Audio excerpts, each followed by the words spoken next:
بسم الله الرحمن الرحيم الحمد لله رب العالمين والصلاة والسلام على سيدنا محمد خاتم الرسل النبيين.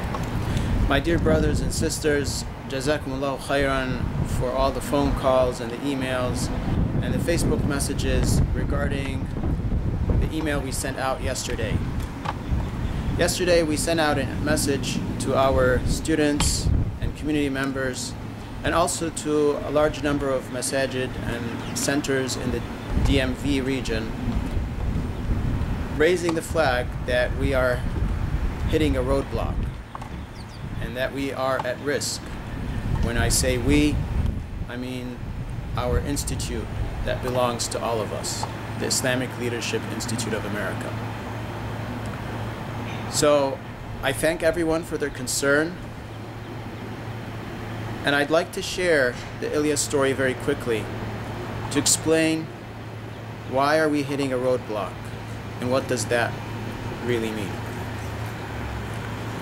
So back in 2009, we started this fine organization on the shoulders of two young 17-year-old men and a 16-year-old young woman, myself and another brother. The five of us put together a vision that is very bold, but what we brought together to the table was not the capital, but it was the transformation. It was the passion to transform everyone in our communities to be the best that has been brought out to mankind, to command the good, prevent the evil, and believe in the Creator. It is through this vision of transforming our individuals, our youth, our families, and our communities to become empowered, to transform the society around us, to be good and promote goodness, to please the Creator. Over the years, we have grown from a small virtual organization working over the web, over Eventbrite, MailChimp, Facebook, and Twitter, to have an office in the building right behind me here in Ellicott City. A 100-square-foot office where 6 of us used to cram. We had a desk, we had a little library, we had storage space.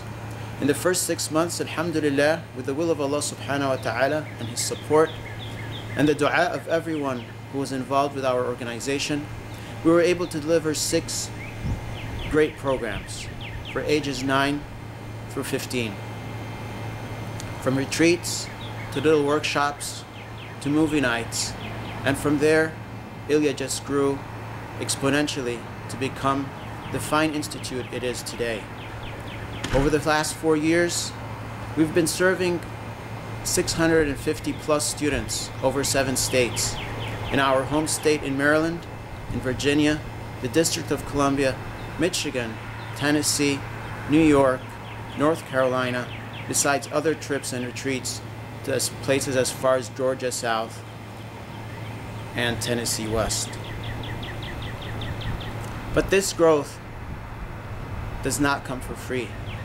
It comes with responsibility, dedication, and commitment. And to be honest, if we look around at ILIA, almost 80%, if not everything, has been built on the shoulders of our young people, people under the age of 20. I would not exaggerate if I say that our 14-year-olds are running the ship today. And this is not fair. It's not fair to them. It's not fair to other volunteers at the organization. Alhamdulillah, from the day we started until today, all our officers, our executive team, our board members have been volunteering their time and efforts. But as our organization grows, we need to infuse some capital. When we started back in 2009, we only had $10 in the bank account. By the end of the year, in the first 6 months, we had a loss of $40. By the end of 2010, alhamdulillah, the organization had brought in revenue through fees and donations, and by the end of the year, we had a net asset gain of about $5,000. But ILIA's philosophy is to invest what it has into the good of the community. We've been serving youth in detention centers. We've been serving gifted and talented youth through our Mission Excellence program. We've been coaching and counseling over 25 people. We have internships as young as middle schoolers up to college age. And over the years, we have been involved with dozens and dozens of young people, families, and professionals. This institute is embarking on a great mission, but it needs everyone's help. Alhamdulillah, over the first 3 years of our existence, we've put together a very strong framework for leadership development. We believe it's unique in its kind and first of its kind in the world. As a matter of fact, we're the first organization in the world to provide Islamic project management for young people, and the 5th in this country to provide project management for young people, period. Alhamdulillah, we have a very innovative strategy, a very bold vision. We've developed 6 key pillars for our leadership framework: retreats and certifications in the form of retreats and classes, internships, our Empower One coaching and mentoring program, our Mission Excellence tutoring program, which is very essential because most of our students are young people. Their full-time job is their academics. So in order to make sure that they're strong leaders, we have to make sure they're strong students as well.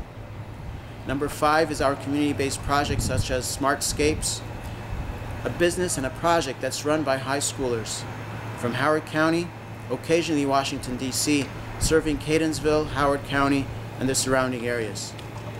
Plus other little projects for capacity building, our new platform for leadership development, which is Green Sprouts, which brings together students as young as 5 years old with their mentors who are as old as 80, bringing maturity, discipline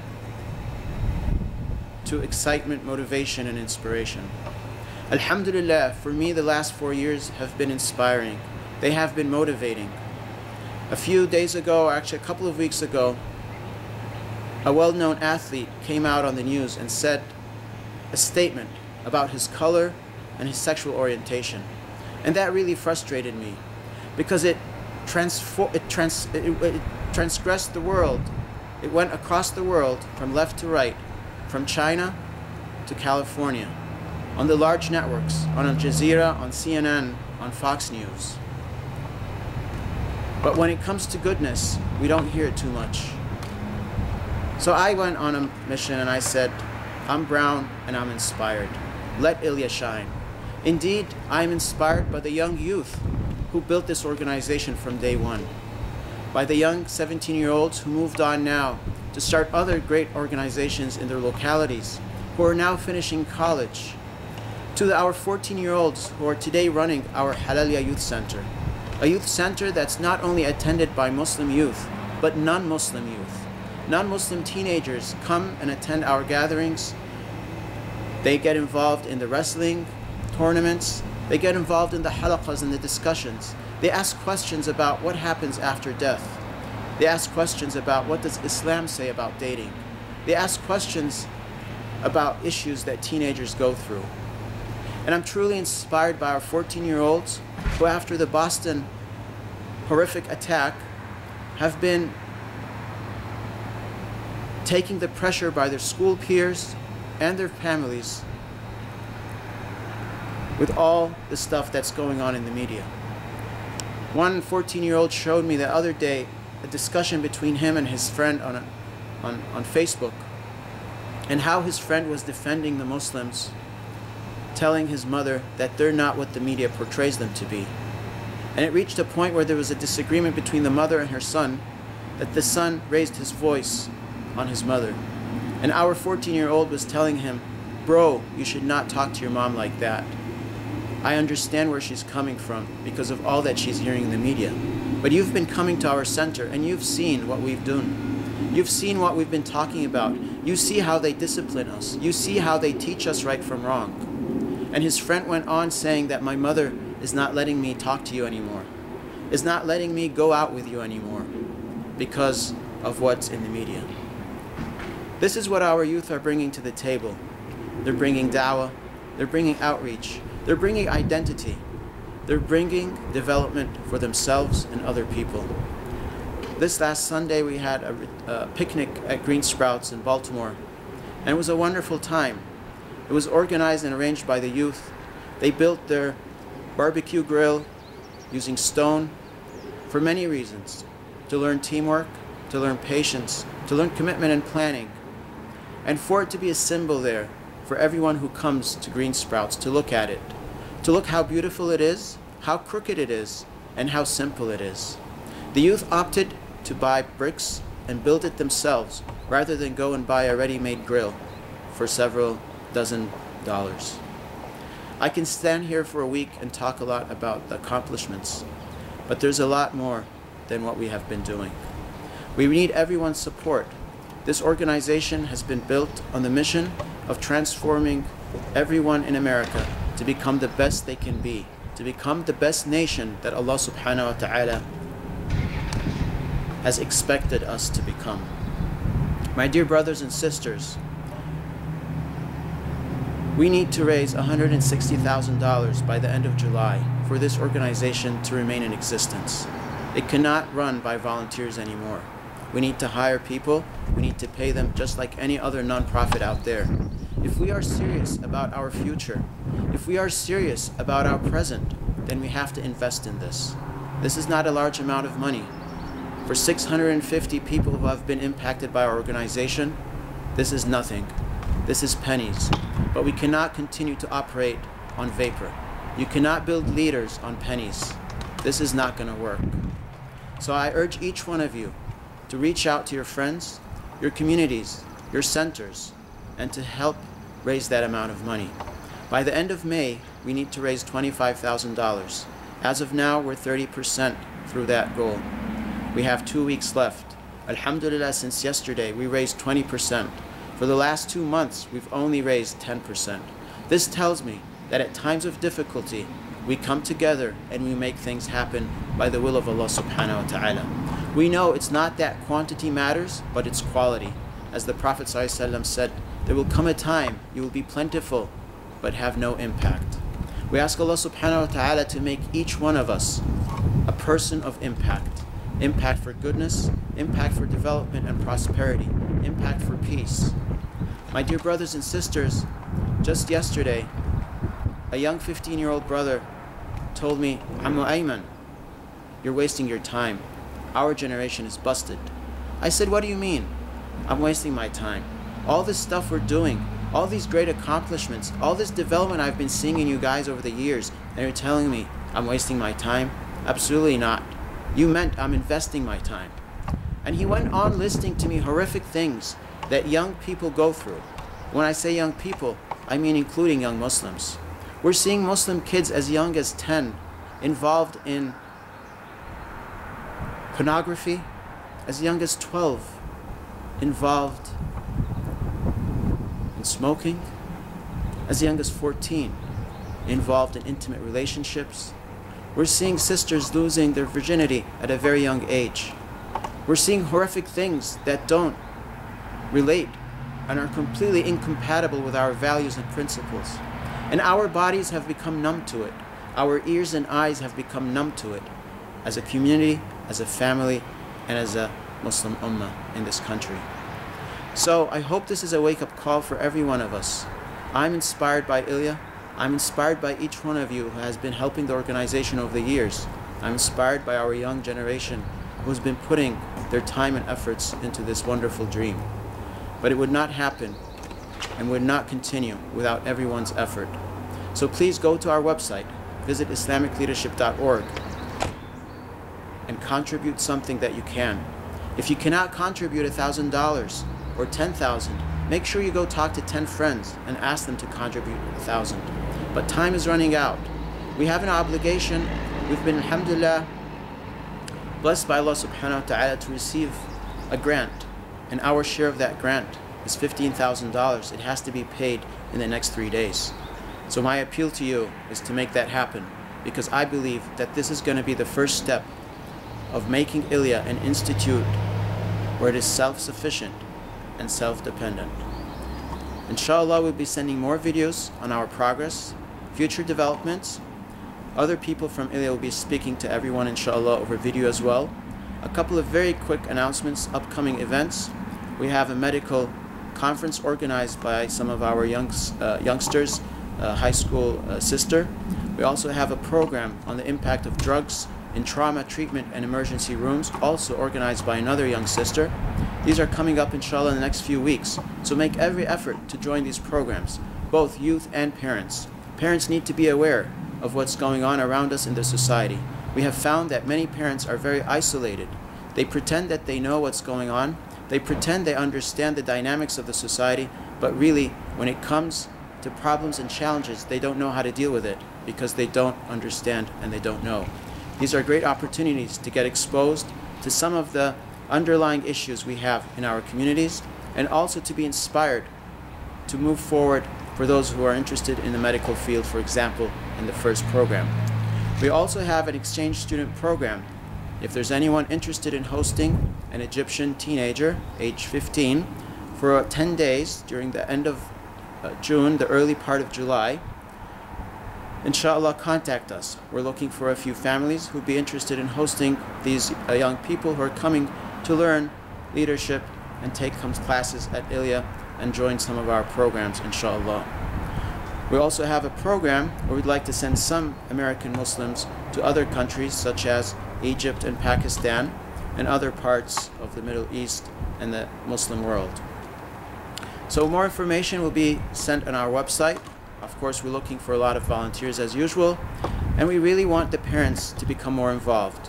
We're finding that many of our young students are very excited and interested in this organization, but unfortunately they're not getting the support that they need from their own households. And this in itself is a very alarming phenomenon. So I end this wishing everyone a wonderful day and asking Allah subhanahu wa ta'ala to bless us all with the best of peace, compassion, mercy. And astawdi'ukum Allah until we talk again. Assalamu alaikum wa rahmatullahi wa barakatuh.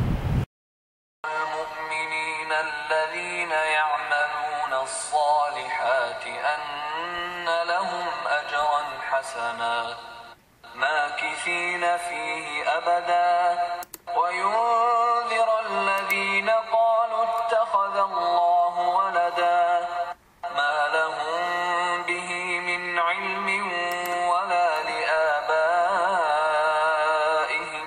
كبرت كلمة تخرج من أفواههم إن يقولون إلا كذبا فلعلك باخع نفسك على آثارهم إن لم يؤمنوا بهذا الحديث أسفا إنا جعلنا ما على الأرض زينة لها لنبلوهم أيهم أحسن عملا وإنا لجاعلون ما عليها صعيدا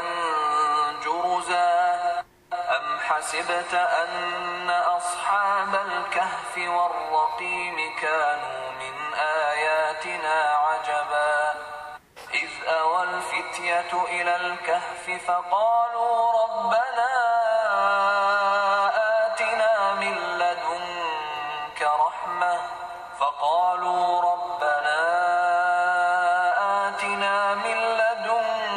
رحمة وهيئ لنا من أمرنا رشدا فضربنا على آذانهم في الكهف سنين عددا ثم بعثناهم لنعلم أي الحزبين أحصى لما لبثوا أمدا نحن نقص عليك نبأهم بالحق إنهم فتية آمنوا بربهم وزدناهم هدى وربطنا على قلوبهم إذ قاموا فقالوا ربنا رب السماوات والأرض لن ندعو من دونه إلها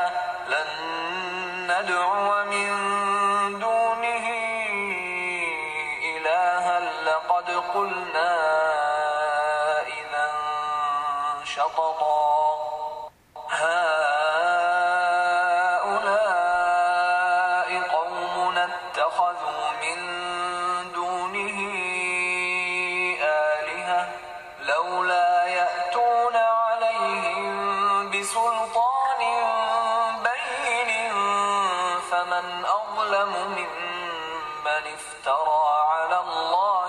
كذبا